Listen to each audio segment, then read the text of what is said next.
Welcome students, class 12th के आपके simple sentence में जो आज एग्जाम पैटर्न सेंटेंस का ये वीडियो प्रिपेयर किया है। इसमें हमने बिल्कुल वैसे ही आपके ब्रैकेट में वो टॉपिक्स लिखे हैं जो कि आप लोगों को एग्जाम में दिए जाते हैं कि भैया ये टॉपिक आप यूज कीजिए, या ये एक ग्रामर के सिंपल सेंटेंस का जो आपके लिए एक प्रकार है उसको यूज कीजिए और इससे आप सेंटेंस को कंबाइन कीजिए, सिंपल सेंटेंस बनाइए इसको यूज करके। और स्टूडेंट्स के लिए ये चीज़ बिल्कुल कई बच्चों के लिए बिल्कुल नई हो जाती है कि इनका यूज़ कैसे करना है, जिन्होंने पढ़ाई नहीं की है या फिर पढ़ाई की है लेकिन फिर भी इतने सारे टॉपिक्स हैं कि वो कंफ्यूज हो जाते हैं। मैंने कोशिश की है कि इनको जितना सिंपल वे से आप लोगों को क्लियर कर सकूं, क्योंकि एग्जाम बिल्कुल नज़दीक है। अब इतना टाइम नहीं है कि इनको हम पूरा डिटेल में पढ़ पाएं। आइए स्टार्ट करते हैं। और फिर सबसे ज़्यादा इम्पोर्टेंट ये हो गया, क्योंकि ये एक ही सेंटेंस आएगा और एक ही 2 अंक का है, तो हमें बिल्कुल भी इसमें गुंजाइश नहीं छोड़नी है। कोई भी माइंड में डाउट लेकर नहीं जाना है बेटा, कहीं गलती से वो सेंटेंस गलत ना हो जाए। यहां पर देखते हैं, पहला सेंटेंस दिया हुआ है और ब्रैकेट में लिखा हुआ है प्रेजेंट पार्टिसिपल। मैं क्लियर कर दूं, पूरे ब्रैकेट में जितने भी लिखे हुए हैं आपको आज पूरी चीज क्लियर हो जाएगी, कोई डाउट नहीं रहेगा। देखिए यहां लिखा हुआ है प्रेजेंट पार्टिसिपल, इसका सीधा सा मतलब होता है यहां पर आपको वर्ब की फर्स्ट फॉर्म के साथ में आईएनजी लगाना है। बस ये ध्यान रख लेना आप। तो ये प्रेजेंट पार्टिसिपल लिख के देगा, हमें कुछ नहीं करना है, फर्स्ट फॉर्म के साथ आईएनजी लगाना है। यहां पर जो वर्ब आएगी उसको पहले फर्स्ट फॉर्म में लेना है और फिर आईएनजी लगा देना है। आइए देखें, अब बिल्कुल इजी हो जाएगा आप लोगों के लिए। ही सा a ball, he picked it up. ठीक है, अब देखिए यहां पर आपको क्या होगा, दोनों तरफ कर्ता भी यहां पर आपको सेम मिल गया। ठीक है, अब ये टेंशन नहीं रही, यानी एक बार ही लिखना है। ये सा है, इसकी हमें क्या करना है, प्रेजेंट पार्टिसिपल में बदलना है, यानी सा की फर्स्ट फॉर्म बेटा क्या होती है, सी, और यहां पर लगा देना है आईएनजी, यानी क्या बन जाएगा, सीइंग। क्या बन गया बेटा, सीइंग। ठीक है, सीइंग अ बॉल। अब ये ही वो हटा देंगे क्योंकि ये आईएनजी से बनाया हमने, सीइंग अ बॉल, और ये ही रख लेंगे हम। ठीक है, ये ही रख लेंगे सीइंग अ बॉल, और इसी को स्मॉल कर लेंगे। Seeing a ball, he picked it up. Ball को देखकर उसने जैसे बॉल को देखा उठा लिया। ठीक है, वैसे मैंने इसको दूसरा तरीके से भी आपको पढ़ाया था कि बिना टाइम गैप के, यानी बॉल को देखा और उठा लिया, वैसे भी बन रहा है। और इसको अगर वो ब्रैकेट में दे दे कि प्रेजेंट पार्टिसिपल का यूज करके बनाइए, तब भी आप बना देंगे, यानी दोनों तरीके से आप बना देंगे। सेकेंड वाला दिया हुआ है, he went home, he met his mother, he touched her feet. अब यहां पर आप सोचेंगे सर यहां तो 2 ही थे, यहां 3 हो गए, हमारे लिए दिक्कत है। दिक्कत नहीं है, मैं बस लास्ट वाला सेंटेंस वैसा ही लिखना है। ये यहां 2 नहीं 10 भी दे दे तब ये मैं टेंशन नहीं करनी, एंड लगाकर आईएनजी लगाकर बदलते हुए जाना है। ठीक है, इसलिए डरना नहीं है कि इसने 3 सेंटेंस वाला दे दिया, ये कैसे बनेगा, हमें टेंशन नहीं करना। देखिए ही वेंट होम, ठीक है, तो वेंट है, वेंट की फर्स्ट फॉर्म सब जानते हैं गो होता है, तो ये क्या किया हमने, गो, और प्रेजेंट पार्टिसिपल यानी वही फर्स्ट फॉर्म प्लस आईएनजी वाला है, तो गोइंग, क्या लिखा बेटा, गोइंग होम, क्या बना, ही टी जाएगा। मैंने बताया ना सारे में एक सेम करता रहेगा, इसलिए लास्ट वाला करता रख लेंगे, हम सब्जेक्ट रख लेंगे। गोइंग होम, यानी ये वेंट भी गया, क्या हुआ, गोइंग होम। ठीक है, और ये ही टी गया, और क्या करना है, इसके बाद में मेट दिया हुआ है। ठीक है, एंड लगा देंगे, मैंने बोला एंड लगा के जोड़ देंगे, and meeting his mother, going home. ठीक है, गोइंग होम, एंड मेट को किसमें बदला, मीट में, मेट की फर्स्ट फॉर्म क्या होती है, मीट, वही आईएनजी लगा दिया, going home and meeting his mother. फिर वो सेंटेंस जैसे इसमें हमने सेम रखा, ही पिक्ड इट अप, ऐसे इसको सेम रख देंगे, बस इसको स्मॉल कर देंगे। ठीक है, कोमा लगा देंगे, going home and meeting his mother, he touched her feet. ठीक है, थर्ड वाला, आई सा Mohan he was reading a novel.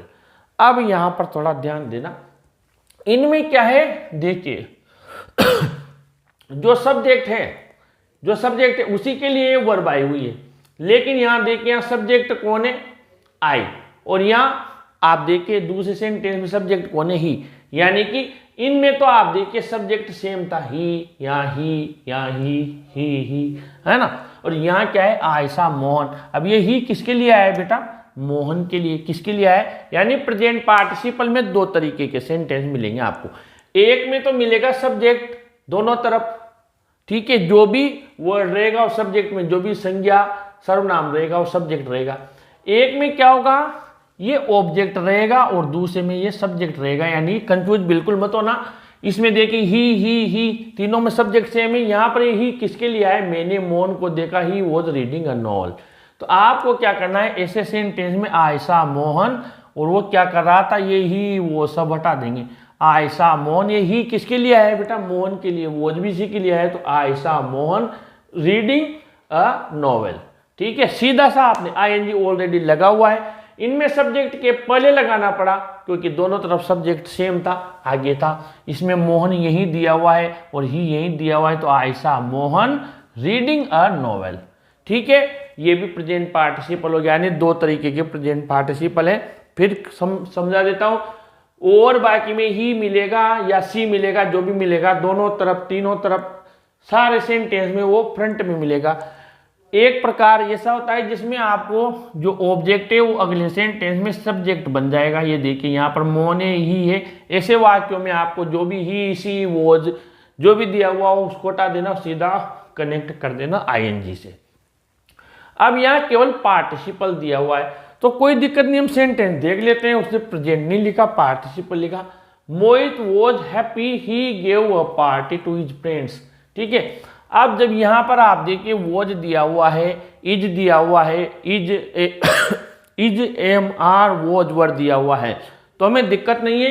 इसको आपको क्या करना है, बीइंग में बदल देना है।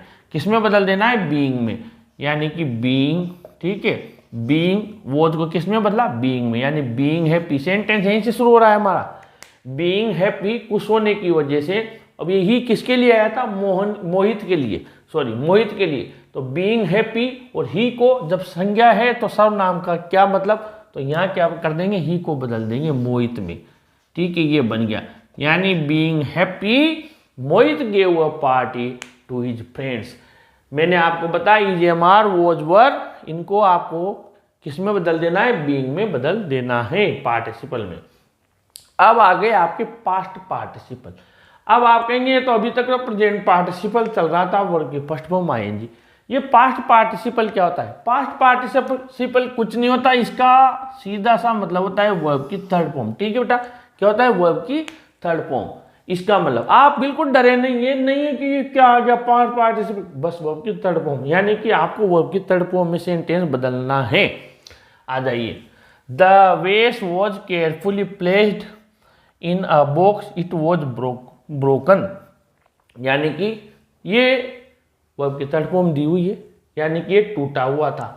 जो गुलदस्ता था उसको बक्से में सुरक्षित रख दिया ध्यानपूर्वक, इट वॉज ब्रोकन, टूटा हुआ था। यानी ये वेस, ये जो संज्ञा है इसकी यहाँ पर विशेषता मिलेगी आपको, ठीक है। क्या मिलेगी, एक एडजेक्टिव की तरह मान लीजिए आप, यहाँ पर क्या मिलेगी, विशेषता मिलेगी। तो आपको टेंशन नहीं लेना, ये जो संज्ञा आएगी इसी की यहाँ, इसी का यहाँ पर सर्वनाम आएगा, इसी की यहाँ पर उसके अनुसार क्रिया आएगी। हमें केवल थर्ड फॉर्म उठा लेनी है वहाँ से। अब ये ध्यान से समझ लेना, ये जो यहाँ दिया हुआ है द वेस कौन सा था, ब्रोकन, यानी कि आप क्या लिखेंगे, द ब्रोकन वेस, यहाँ पर ये उठा लेना। द ब्रोकन वेस was carefully placed in a box. ये जो पास्ट पार्टिसिपल है इसमें से हमें केवल मात्र थर्ड फॉर्म लेनी है और जिस संज्ञा के लिए वो आई है वो उसके साथ लगा देनी है। समझ में आई बात, यानी कि आपको टेंशन नहीं लेना। एक और मैं समझा देता हूं, मैंने 2-3 सेंटेंस लिखे ताकि आपको क्लियर हो जाए। देखिए, आई सा a bear, it was wounded, मैंने एक भालू देखा, भालू कैसा था, घायल था, ठीक है। अब यहां पर किसके लिए आया है वुंडेड, आई सा अ बेयर, इट वॉज, यानी कि मैंने आपको बताया आपको टेंशन नहीं लेना, बस इतना समझ लेना है कि ये आया किसके लिए, बस हमें सब्जेक्ट और ऑब्जेक्ट क्लियर हो जाना चाहिए हमारे माइंड में। तो घायल कौन था, मैंने देखा आप थे घायल या भालू था, भालू था। यानी कि ये जो बेयर है इसी के साथ जैसे इट वॉज हट आया, यहाँ भी इट वॉज हटा देंगे। अब इट किसके लिए आया है, भालू के लिए, वो क्या था, घायल। तो आई सा अ वुंडेड बेयर, आई सा अ वुंडेड बेयर, ये लीजिए पास्ट पार्टिसिपल में हो गया, मैंने एक घायल भालू को देखा। फिर एक और लिया है मैंने, Rohit lost his pen he searched for it, ठीक है। यहां भी पास्ट पार्टिसिपल दिया हुआ है, दिया हुआ है यानी थर्ड फॉर्म। जब थर्ड फॉर्म दी हुई है तो हमें टेंशन नहीं करना। रोहित लॉस्ट हिज पेन, उसने सर्च किया, सर्च किसे किया, पेन यानी ऑब्जेक्ट के लिए है, किसे सर्च किया, रोहित ने तो खोया है, यानी ये ऑब्जेक्ट के साथ जुड़ेगा सर्च, यानी रोहित। अब इसको मैं यहाँ लिख देता हूँ, रोहित, रोहित ने क्या सर्च किया बेटा, रोहित ने क्या सर्च किया, ये ही हटा देंगे, ठीक है, ये हटा देंगे। इट किसके लिए आया, पेन के लिए, यानी पेन भी हटा, ये इट भी हटा देंगे। क्या बचा, सर्च्ड फॉर, यानी रोहित सर्च्ड फॉर, किसके लिए तलाश किया, Rohit searched for his lost pen, Rohit ने उसके खोए हुए पेन को तलाश किया। देखना, रोहित सर्च्ड फॉर ये लिख दिया, रोहित का रोहित, ये रोहित सर्च्ड फॉर लिया यहां से, searched for his lost pen, ठीक है। और आगे बढ़ते हैं, परफेक्ट पार्टिसिपल। परफेक्ट पार्टिसिपल क्या होता है, इसमें आपको कुछ नहीं करना होता है, हैविंग के साथ में आपको वर्ब की थर्ड फॉर्म लगा देनी होती है। क्या करना होता है, हैविंग के साथ वर्ब की थर्ड फॉर्म लगा देनी होती है। परफेक्ट का मतलब आप जानते ही हो, हमने टेंस भी पढ़े हैं, यानी हैविंग के साथ थर्ड फॉर्म लगा देनी है। देखिए, I completed the work I went to the market, दोनों तरफ आपको सेम सब्जेक्ट मिल रहा है, I completed the work I went to the market, ठीक है। ये देगा आपको परफेक्ट पार्टिसिपल से। तो जो काम पहले हुआ उसके साथ आपको हैविंग प्लस वर्ब की थर्ड फॉर्म लगा देनी है।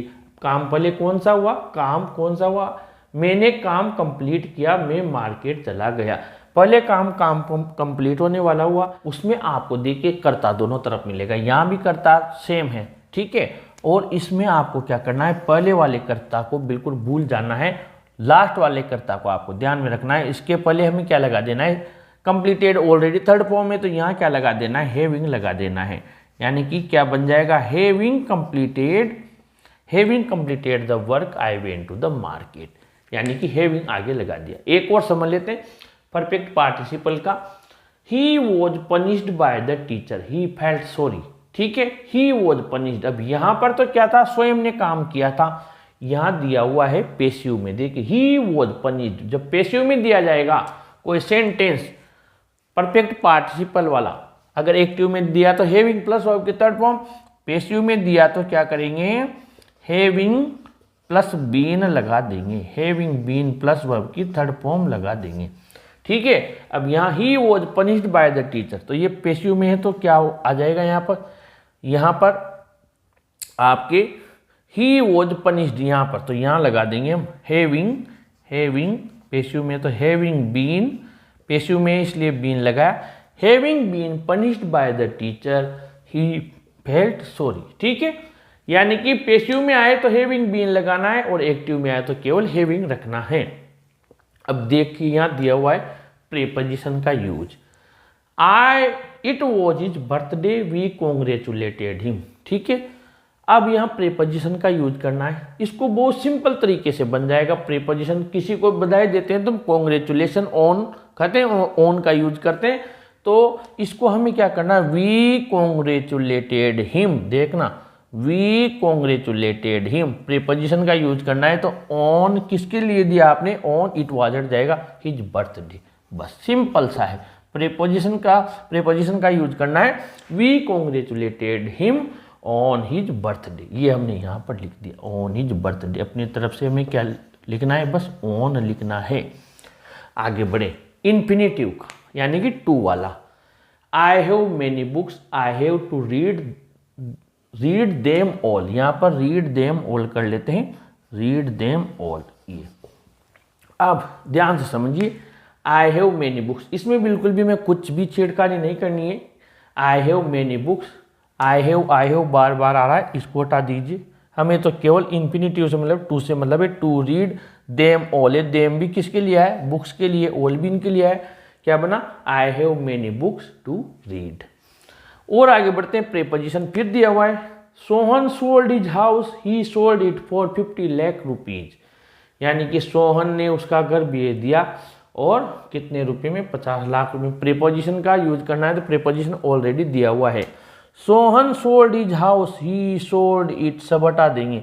क्या करेंगे, Sohan sold his house for 50 lakh rupees, 50 lakh रुपए। मैंने ही सोल्ड इट, ही सोहन के लिए आया है, सोल्ड सोल्ड सेम मिल गया, इट क्या हुआ, हिज हाउस हुआ। तो ये तो बार बार लिखने की जरूरत ही नहीं है, सीधा क्या लिखी, काम की चीज, फॉर 50 लाख रुपीज। अब एडजेक्टिव का यूज कीजिए, कोई दिक्कत नहीं है।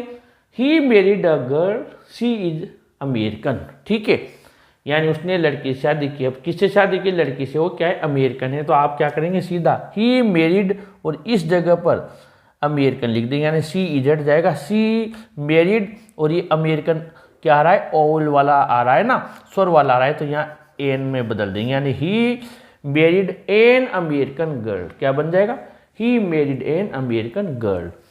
और आगे बढ़े एडजेक्टिव में 14, I found my bag, it was lost. अब देखिए बेटा, यहाँ पर ये बैग है, इसी के लिए इट वॉज आया है, एडजेक्टिव का यूज करना है। एडजेक्टिव का मतलब क्या होता है, उसकी विशेषता, जो संज्ञा इधर आई है उसकी विशेषता। जैसे यहाँ भी क्या था, लड़की की विशेषता थी अमेरिकन, यहाँ बैग की विशेषता क्या है, लॉस्ट, खो गया। I found my, it was हट जाएगा, यहाँ क्या लगा देंगे, lost bag, I found my lost bag. ठीक है, और आगे बढ़े। अभी आप क्या क्या, फ्रेज इन अपोजिशन।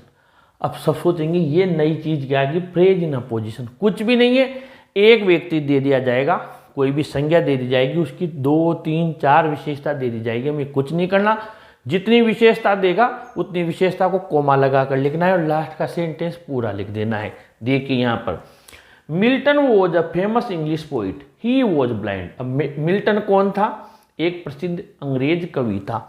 ठीक है, वो अंधा था। अब मिल्टन की क्या विशेषता आएगी, सबसे पहले तो सहायक क्रिया वगैरह जो है सब हटा देना। ये मिल्टन हटाओ, वॉज को कोमा लगाओ, मिल्टन फेमस इंग्लिश पोइट, फिर कोमा लगाओ। ठीक है, फिर ये ही आया। अभी ही क्यों लिखेंगे, जब संज्ञा मिल्टन ही लिख दिया तो ही मिल्टन के लिए तो आया नहीं। जो अनुपयोगी चीज है उसे हटा देना है। मिल्टन वॉज हटा दिया, मिल्टन फेमस इंग्लिश पोइट, ही हटा दिया, वॉज ब्लाइंड। ठीक है, बस इसको फ्रेज इन अपोजिशन का मतलब है एक संज्ञा की 2, 3, 4 विशेषता देगा वो संज्ञा सर्वनाम की, उनमें से कोमा लगाते हुए चलना है और लास्ट में उसको पूरा लिख देना है। जैसे ये ही क्यों हटाया लास्ट में, क्योंकि ये मिल्टन के लिए आया था। आगे बढ़े। अब आपके दिया हुआ है question number 16, the river was flowing, its flow was slow. Adverb का यूज करना है। एडवर्ब क्या होती है, सिंपल सी चीज है, एल वाई लगा दे। क्या करें, एल वाई लगा दे। ठीक है, जैसे पास्ट, पास्टली, स्लो का स्लोली। तो यहाँ देखिए, the river was flowing, its flow was slow, यानी कि ये फालतू चीजें सब हटा देंगी। The river was flowing slowly, बस ये एल। जो आपको एडवर्ब जो यहाँ पर देगा वर्ब, उस एडवर्ब उसमें आपको एल वाई लगा देना है। यानी कि जो वर्ब की विशेषता बताएगा, ये फ्लोइंग वर्ब है ना, क्या कर रही थी, धीरे बढ़ रही थी, यानी इट्स फ्लो वो सब हटा दिया, the river was flowing slowly. आगे बढ़े। यहाँ पर क्वेश्चन नंबर आपके 17 दिया हुआ है। अब फिर यहाँ पर दिया हुआ है नॉमिनेटिव एब्सोल्यूट। अभी फिर नई चीज आ गई। अभी तो यहाँ हम अपोजिशन से ही फ्री हुए थे, वो फिर नई चीज आ गई। कोई दिक्कत नहीं है, मैंने इसके लिए क्या कहा कि बस एक संज्ञा की 2-3 विशेषता देगा, लास्ट वाले में जो उस संज्ञा का सर्वनाम होगा उसे हटा देना, वो पूरा लिख देना, बाकी इसको कोमा लगा के लिख देना। ध्यान रखना फ्रेज इन अपोजिशन होगा। और ये क्या है, नॉमिनेटिव एब्सोल्यूट यानी स्वतंत्र कर्ता। जैसे सूरज का उदय होना, ध्यान से समझ लेना, सूरज के उदय होने से मजदूर मजदूरी करने चला गया, हर आदमी अखबार वाला अखबार बांटने चला गया, बच्चे स्कूल के लिए तैयार। यानी कि ये जो इधर का सेंटेंस होगा, इसका इनडायरेक्ट प्रभाव दूसरों के ऊपर पड़ रहा है, डायरेक्ट या इनडायरेक्ट। ठीक है, ये स्वतंत्र कर्ता होता है। जैसे द रेन स्टॉप्ड, अब बारिश रुकी, children went out to play. ठीक है, अब इसमें क्या हुआ आप देखिए यहाँ पर, बारिश रुकी है। बारिश रुकने से बच्चे खेलने चले गए। हो सकता है कोई जो काम कर रहा हो वो काम बंद करके बैठ गया हो, वो भी वापस काम करने लग गया हो। यानी कि ये नॉमिनेटिव एब्सोल्यूट का मतलब क्या होता है, जो बारिश है यहाँ स्वतंत्र है, वो तो रुकी है। उसके रुकने से हर अलग अलग गतिविधियां के ऊपर अलग अलग प्रभाव पड़ा। जैसे जब आई होगी तब फर्क पड़ा होगा। तो आपको इसमें टेंशन नहीं लेना। द रेन आपको कुछ नहीं करना, ये यहाँ पर इस जगह पर आपको हैविंग लगा देना है। द रेन हैविंग स्टॉप्ड, बारिश के रुकने के बाद children were out to play, यानी कि यहाँ पर आपको हैविंग लगा देना है। ठीक है, the rain having stopped children went out to play, ये स्वतंत्र करता होता है। इसमें आपको क्या करना है, पहले वाला जो काम हुआ पहले हुआ उसके पहले हैविंग लगा देना है, बाकी बाद वाला सेंटेंस वैसा का वैसा ही लिख देना है थोड़ा टिपिकल। मुझे ऐसा लगता है इसके हमें एक दो वीडियो और बनाने पड़ेंगे ताकि जो थोड़ा बहुत कन्फ्यूजन है वो भी क्लियर हो जाएगा।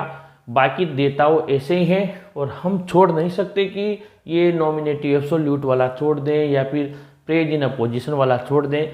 मेहनत तो करनी पड़ेगी, मेहनत करेंगे और मुझे पूरा विश्वास है ईश्वर ने चाहा तो ये थोड़ा टिपिकल टॉपिक है, लेकिन इसके 2 अंक हम पक्का लेकर आएंगे।